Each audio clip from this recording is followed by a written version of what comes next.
एक फकीर देश में यात्रा के लिए निकला। मार्ग में जब रात हो गई तो वह एक व्यक्ति के घर में जाकर रुका। उसका नाम विजय था। विजय ने फकीर की खूब सेवा की। दूसरे दिन विजय ने उस फकीर को उपहार देकर विदा किया। फकीर विजय की सेवा से बहुत खुश हो गया और उसे दुआएं देने लगा। भगवान करे तुम दिन दोगुनी रात चौगुना बढ़ते रहो। फकीर की इस बात को सुनकर विजय हंसने लगा और बोला, अरे फकीर, जो भी है यह भी नहीं रहने वाला। यह कहकर फकीर की तरफ देखता रह गया और वहां से चला गया। कुछ वर्षों के बाद फकीर फिर विजय के घर आया और देखा उसका सारा धन, सारी संपत्ति, सब कुछ खत्म हो चुका है। पता चला कि अब विजय गांव के किसी बड़े जमींदार के घर में नौकरी करता है। वह फकीर विजय से मिलने गया, लेकिन विजय ने इस अभाव में भी उस फकीर का स्वागत किया। झोपड़ी में फटी चटाई पर उसे बिठाया और खाने के लिए उसे अपने दोस्त के पास से सूखी रोटी ली और वह भी फकीर को दे दी। दूसरे दिन जाते समय फकीर की आंखों में आंसू थे। फकीर कहने लगा, हे भगवान, ये तूने क्या किया? विजय फिर हंसा और कहने लगा, अरे फकीर, तू क्यों दुखी हो रहा है? ईश्वर हमें जिस भी हाल में रखे, हमें खुश रहना चाहिए, उसे धन्यवाद देना चाहिए। समय सदा बदलता रहता है और सुनो, यह समय भी नहीं रहने वाला।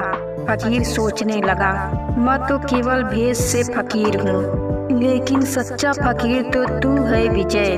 कुछ वर्षों के बाद फकीर फिर यात्रा पर निकला और विजय से मिला और देखकर हैरान रह गया। विजय अब तो जमींदारों का भी जमींदार बन गया है। उसे मालूम हुआ कि जिस जमींदार के यहाँ विजय नौकरी करता था उसकी कोई संतान नहीं थी। मरते समय उस जमींदार ने अपनी सारी जायदाद विजय को दे दी। फकीर बहुत खुश हो गया। उसने विजय से कहा, अच्छा हुआ वह जमाना गुजर गया। भगवान करे अब तू ऐसा ही बना रहे। यह सुनकर विजय फिर हंसने लगा और कहने लगा, फकीर, अभी भी तेरी नादानी बनी हुई है। फकीर ने पूछा, क्या ये भी नहीं रहने वाला? विजय ने उत्तर दिया, हाँ, या तो ये चला जाएगा या फिर इसको अपना मानने वाला ही चला जाए। यहाँ पर कुछ भी हमेशा रहने वाला है ही नहीं, और अगर कोई चीज़ शाश्वत है तो वह है हमारी आत्मा। वह है हमारे मन की शांति, हमारे मन का सुकून, और बाकी जो कुछ भी है वह हमेशा रह ही नहीं सकता। फकीर ने विजय की बातों को बड़ा ध्यान से सुना और वापस चला गया। कुछ वर्षों के बाद फकीर जब उसी गांव से गुजरा तो देखता है कि विजय का वह महल तो है, लेकिन उसमें विजय नहीं है। उसमें कबूतर गुटरगू कर रहे हैं, क्योंकि विजय इस दुनिया में नहीं था। उसकी मृत्यु हो चुकी थी। वह फकीर मन ही मन सोचने लगा कि इंसान जिंदगी भर कितना दौड़ता रहता है, रोता रहता है, दुखी होता रहता है। जिन चीज़ों के लिए इंसान तड़पता रहता है, दुखी होता रहता है, वास्तव में वो चीज़ें हमेशा रहने वाली हैं ही नहीं। वह सारी चीज़ें बदलने वाली हैं। यह कहानी हमें सिखाती है कि हमारी ज़िंदगी में जब भी कोई मुश्किलें आए, कोई तकलीफ आए, कोई दुख आए, तो हमें ये सोचना चाहिए कि ज़िंदगी में इससे पहले जो मुश्किलें आईं, जो उलझनें आईं, क्या वो रुकी, क्या वो हमेशा रहीं? जैसे आज तक सारी मुश्किलें होकर चली गईं, वैसे ही ये मुश्किलें भी होकर चली जाएंगी। यह भी हमेशा रहने वाली नहीं। तो आपकी ज़िंदगी में भी कितना भी बड़ा दुख हो न हो, कितनी भी मुश्किलें क्यों न हो, आप मन में विश्वास रखना, ये मुश्किलें, ये उलझनें हमेशा रहने वाली नहीं हैं। एक व्यक्ति मृत्यु के करीब था। वह मरने वाला था।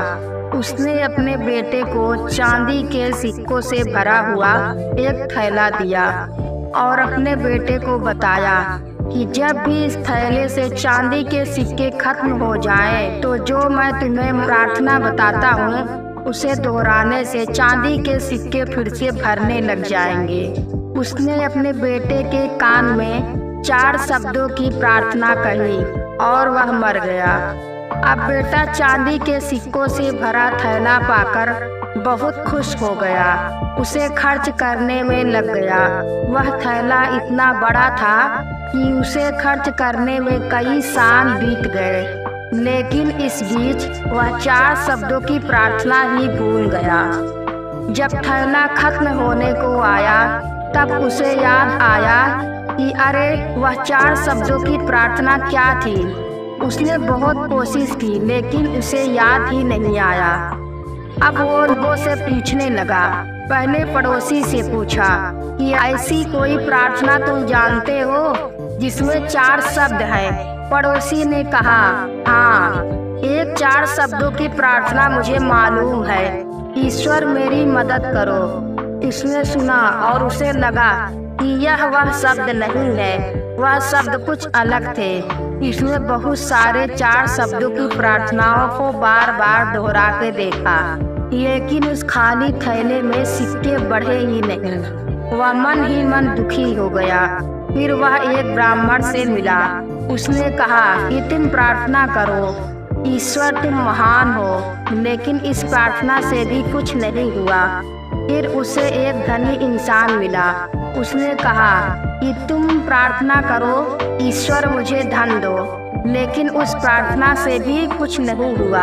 आखिर में वह उदास होकर अपने घर में बैठ गया। तब एक भिखारी उसके घर के दरवाजे पर आया। उसने कहा, सुबह से कुछ नहीं खाया है, खाने के लिए कुछ हो तो मुझे दे दो। उस लड़के ने बचा हुआ खाना भिखारी को दे दिया। उस भिखारी ने खाना खाकर ईश्वर से प्रार्थना की कि हे ईश्वर तुम्हारा धन्यवाद। अचानक वह लड़का चौंक पड़ा और चिल्लाने लगा, अरे यही तो वह 4 शब्द थे। उसके वह 4 शब्द दोहराने से हे ईश्वर तुम्हारा धन्यवाद, उसका खाली थैला चांदी के सिक्कों से वापस भर गया। ये कहानी भी हमारी जिंदगी से जुड़ी है। वो खाली थैला हमारी जिंदगी है और वो चांदी के सिक्के खुशियाँ हैं। दोस्तों, यह कहानी आपको कैसी लगी कमेंट करें। कहानी अच्छी लगी हो तो लाइक, शेयर और सब्सक्राइब करें। धन्यवाद।